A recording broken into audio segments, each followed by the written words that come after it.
Sir मेरा चौथा सुझाव जो माननीय वित्त मंत्री जी के लिए है वो ये है कि legalise virtual digital assets as an asset class. India में अभी सर वैसे ही डी फैक्टो लीगलाइज टैक्सेशन है वर्चुअल डिजिटल एसेट्स, यानी कि crypto currency, stable coin etcetera. क्योंकि अगर उनकी खरीद बेच पर कोई मुनाफा होता है तो 30% फ्लैट इनकम टैक्स लगता है और 1% ट्रांजैक्शन टैक्स जो अपनी वस्तु बेच रहा है उसे सरकार को जमा कराना पड़ता है। But they are somehow not recognised as an asset class.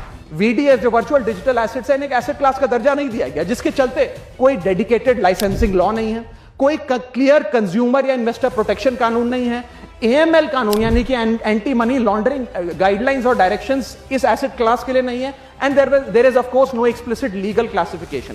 As a result what has happened is that 4.8 lakh crore trade in this virtual digital assets has moved offshore.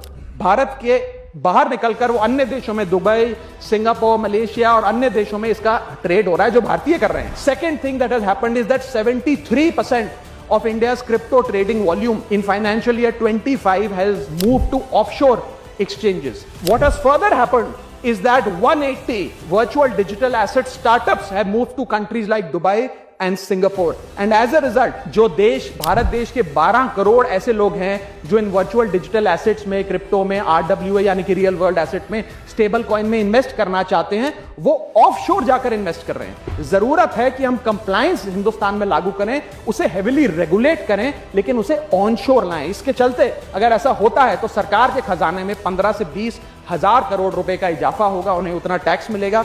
और इसी के साथ साथ मैं सरकार को कहना चाहता हूं that we currently tax these virtual digital assets as if they are legal, but we regulate them as if they are illegal. मेरा सुझाव है कि इसे हेविली रेगुलेट करिए, रिंग फेंस करिए इस इकोसिस्टम को, एएमएल गाइडलाइंस यानी कि एंटी मनी लॉन्ड्रिंग कानून और मजबूत करिए। लेकिन prohibition is not protection, regulation is protection. Thank you so much.